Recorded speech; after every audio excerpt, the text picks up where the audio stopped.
the game. Hi, I'm Kelsa Dickey, the CEO of the Financial Coach Academy and my financial coaching business, Fiscal Fitness Phoenix. My coaching journey began more than a decade ago with me helping people for free from my dining room table. What was once a little business of mine has grown into a 7-figure company that employs a team of people. My goal is simple, to help you fall more and more in love with financial coaching. I believe financial coaching is the most rewarding way to make a living. If you are an aspiring financial coach or have been coaching for years, I'm here to help you create a business you love that gets your clients massive results. Let's get to it.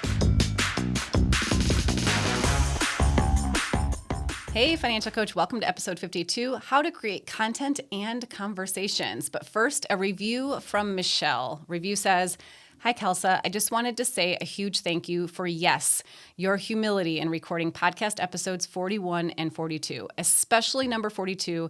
It was the best podcast I have listened to all year. Even though I listened to it, I could see you squirming in your seat and giving yourself eye rolls as I listened along. I even teared up several times at the quiver in your voice as you shared the big lessons you have learned. Thank you for being so real and sharing your big oops with all of us to learn from. I am sure there will be episodes I have on repeat as I grow my business." Thank you so much, Michelle. Those were hard and emotional episodes to record, but I am so grateful for you letting me know that they've helped you. That makes it all worthwhile. Thank you so much. All right, Coach, I'm super pumped for this episode. I have experienced quite the journey with social media, and where I've come to is a really positive and uplifting place, and I hope this episode helps you to get there too. This is not meant to be an anti-social media episode at all. If you enjoy social media, by all means, keep doing it. If you're getting clients from social media and it's working for you, by all means, keep at it. As Alexis says on Schitt's Creek, I love that for you. But some of you are killing yourselves trying to play the social media game, and it's exhausting you and making this journey more dreadful than it needs to be. Or maybe it is working for you and you mostly enjoy it, but you also feel very tied to it. Like you have to respond to DMs right away when they come in, or you can't take time away because then the algorithm will be mad at you and then you're screwed. This episode is for you. For me, I noticed that there were a few different ways where I felt like social media had this power over me, and I had to shift my perspective and change how I do things in order to reclaim that power. If you feel powerless, I hope this episode helps. The inspiration for this episode has come from so many places. I feel like the universe has given me so many instances lately where I've been able to gain a new and fresh perspective on social media, and it has felt quite amazing. I shared in an email recently, which, by the way, if you're not getting my emails, you should head over to financialcoachacademy.com/subscribe and add your name to my email list. But I told the story of how over a year ago, I hired a business coach who had this amazing online presence. I thought she had the same value system as me, but once I hired her, which was a 5-figure investment, by the way, I quickly realized that she did not run her business or her life according to those values. And she didn't actually know shit about shit. It was all fake. She had a massive social media following, and some of you may even follow her. But social media was just her curb appeal. She had a pretty exterior and a nice welcome mat to her business. But once you were inside, she didn't have any plumbing and there were holes in the wall. But here's the thing. Unless you invest 5 figures, you wouldn't have any idea. You would continue to look at her online presence and think, she's a great coach. She's got it figured out. She's a success.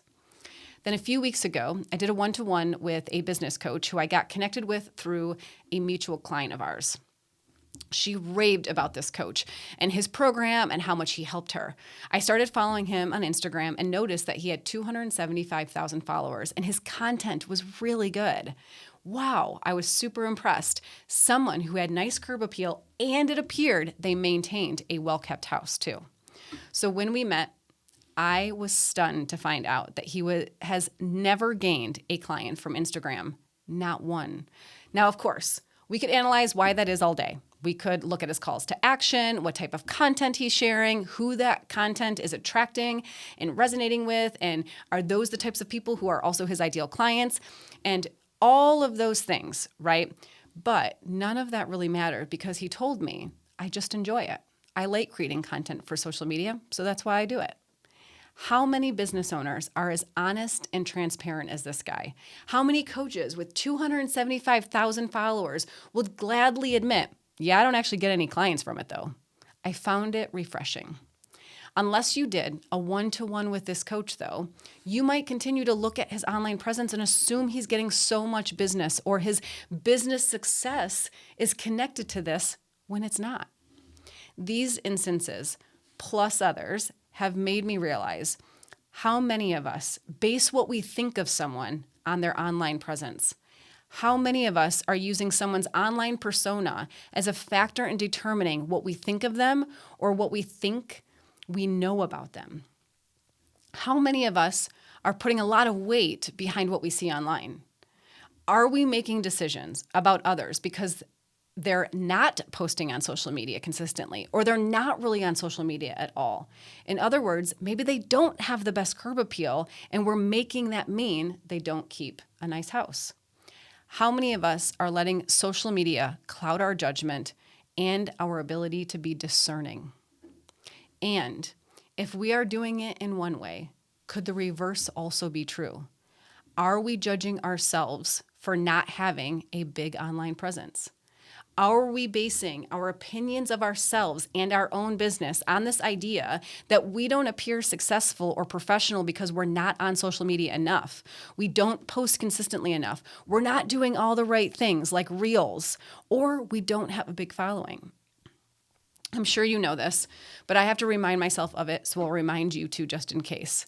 Followers do not equal clients. Followers do not equal business success. Followers does not equal your worth or your expertise. For me personally, I'm realizing a period of time where I put an unhealthy emphasis on social media, and it was not good for me or my business.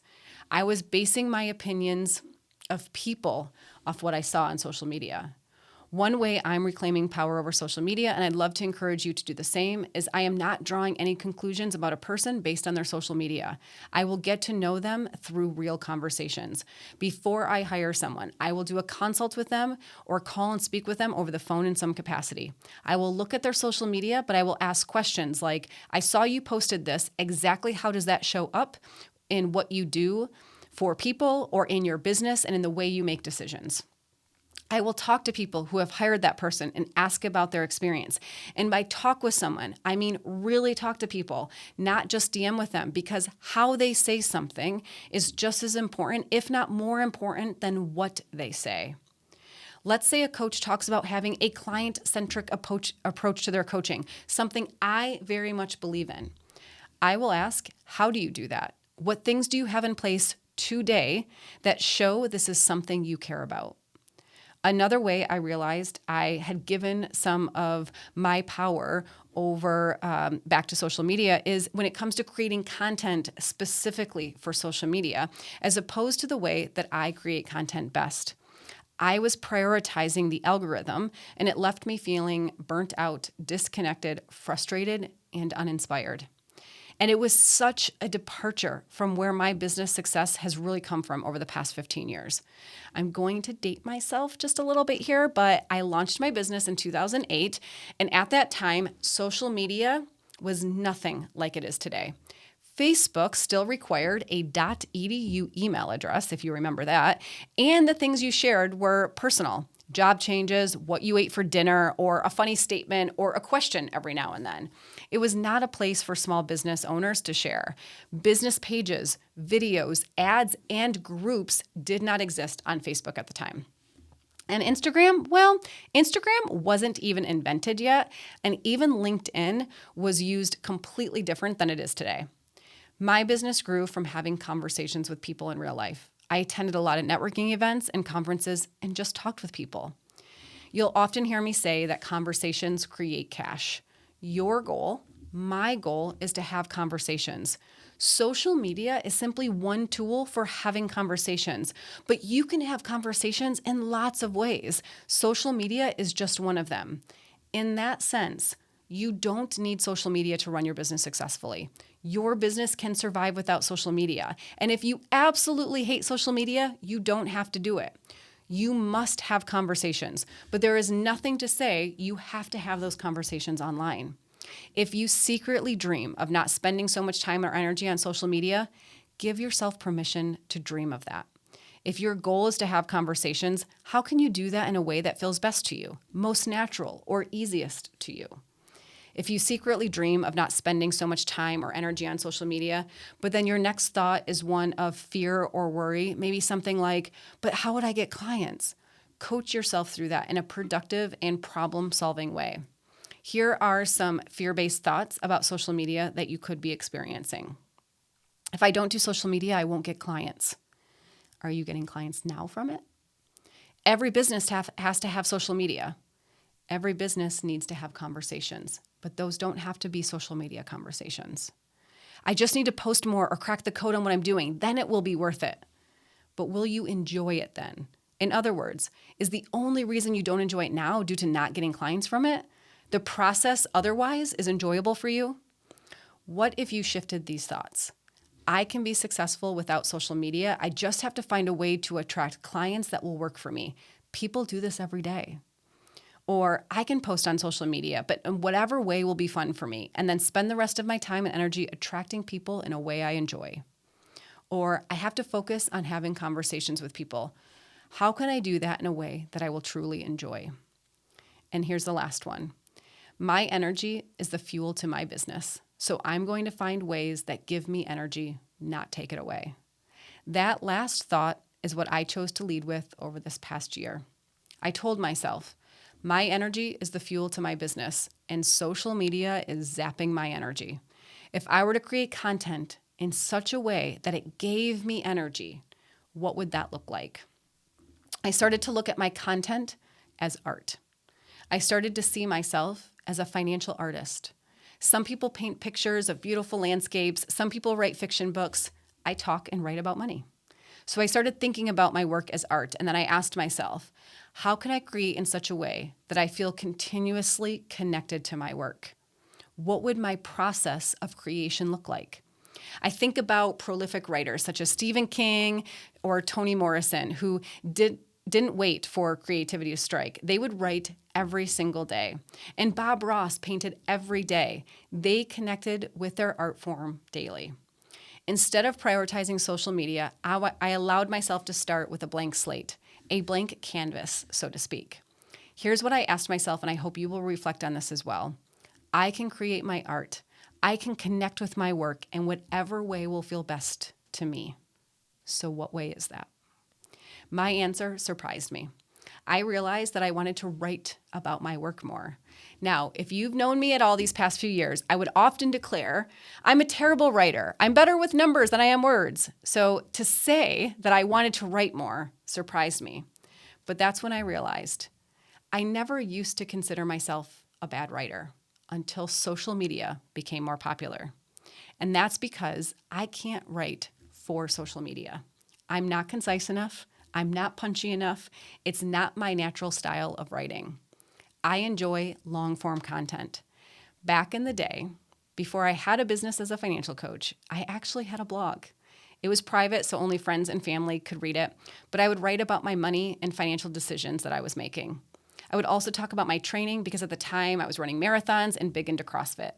Get this, my original blog was something like Savvy Fit Chica.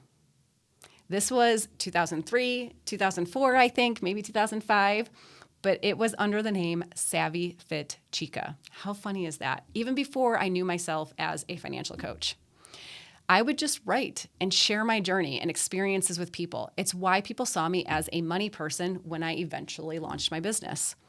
I enjoyed writing when it was just a creative outlet for me, when I didn't have anyone or anything putting structure to what I shared and how I shared it. I like exploring the nuance of situations that we face with money and in business. I enjoy sharing my thoughts about a decision we are facing even before I have a decision made, because in my opinion, the final decision isn't the point, the thought process is the point.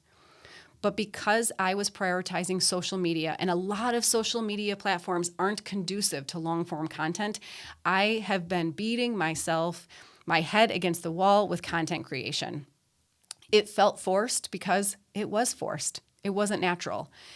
I don't actually know a lot about painting, so this might be a really terrible analogy, and you can drop me a note and let me know if that's the case, or, you can just laugh at me. It's fine. But I sort of imagine that it would be like a painter who typically uses oils or watercolor to paint, suddenly switches to spray paint, and then wonders why the finished artwork doesn't look as good.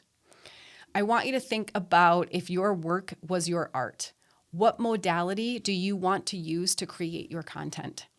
Ever since I made this switch in my mind, things have fallen into place. I've enjoyed the creative process more, and I've even enjoyed social media more. And oddly enough, I don't even care what the stupid stats show on social media. But now that I don't care, they've literally all shot up. Every marker across the board has gone up. And the only reason I care even at all is because it's simply validating what I'm already feeling, that my new creative process is working for me. Only you decide how you want to create your art. Then ask yourself if social media plays a role. It doesn't have to. It might not. I now start my day with a writing ritual. I'm a morning person, so I get up at 4:30, grab my coffee, and go on my back porch. I even have a little space heater because it's a little chilly in the morning in Phoenix, and I write. I write until my kids wake up. If you get my emails, I'm probably writing those emails to you. If you're listening to this podcast episode, I'm writing the script for this. Both are longer forms of content where I feel like I can really express myself. This is my art. And then I'm taking this long form content that is more my natural style of creation, and I'm simply putting snippets from it and putting them into a document for social media. The result is that content creation and social media no longer feels like a chore. It actually feels enjoyable because it simply acts as a supplement to what works best for me. I've reclaimed my power. The final way that I've reclaimed my power is not related to how I create content for social media, but how I use it overall. I decide when I'm going to check social media. I don't have them bookmarked so they're easy to click on. I don't have the icons on my phone screen so they're easy to click on. I don't see if I have notifications. I don't have any notifications turned on for any social media apps. I don't respond immediately to DMs or comments. I'm so sorry if you've DM'd me and I haven't responded quickly. I treat social media like my inbox. I have set times during the day when I check my emails and set times when I respond to emails. I decide this, not the platform or the notifications. I am really great about honoring boundaries with my emails. I don't respond over the weekend, and I forward questions that I get to my team if they can handle them. But for some reason, I hadn't established these boundaries with social media. But as soon as I did, I became less attached to it and actually enjoy engaging when I am on it. I now have more quality engagement when I'm online because I know I'm only going to be on there for a limited time, so I want to make the most of it. I don't scroll endlessly, and because I'm not scrolling endlessly, you know what? I don't really see what everyone else is doing, and it doesn't matter because I'm doing it my way. And it doesn't really matter. I'm glad that other people have their way, right? Like if reels are your thing, by all means, keep doing reels. I think that sounds horrible. I do not want to record reels. I don't. That does not sound fun or enjoyable for me at all. Plus, by not knowing what everyone is up to all the time, I find I'm actually having those real life conversations more often because it's how I stay connected now. I'm talking to my friends and my sisters more, and I'm connecting with other coaches when they come to Phoenix. I'm attending more in-person meetings and trainings, and it all feels really amazing. For me, in-person conversations are where I feel most natural, so this works for me.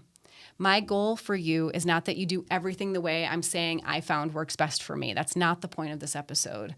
My goal, coach, is that you give yourself permission to create content and create conversations in whatever way feel best for you. Maybe that does include social media, but maybe it doesn't. In the next episode, we're going to talk about the importance of community and community over competition and how to ask for help as a financial coach. Coaching is all about figuring out what you think of something and how that is impacting how you feel and the actions you take. In order for us to honor this coaching philosophy, I'd like to end every episode with a question for you to reflect on. It also creates the opportunity for you to share your thoughts with me and other financial coaches. If you are watching on YouTube, drop a comment with your answer to today's question, or you can head on over to financialcoachacademy.com/podcast. And we've now added a spot where you can share your answer to today's question with me directly. So here it is. I can create my art. I can connect with my work in whatever way will feel best to me. So what way is that? I believe financial coaching is the best and most rewarding way to make a living. I truly love what I do. If you're ready to learn and see how to become a profitable, successful financial coach, check us out at financialcoachacademy.com to learn more about our online courses, free trainings, and events. As always, I love hearing from you. If you have questions for this podcast or just want to leave your thoughts with me, like I said, head on over to financialcoachacademy.com/podcast and share those with me there. And if you love this podcast, please subscribe and leave us a rating and review. It would mean the world to me. I'll see you next week, Coach.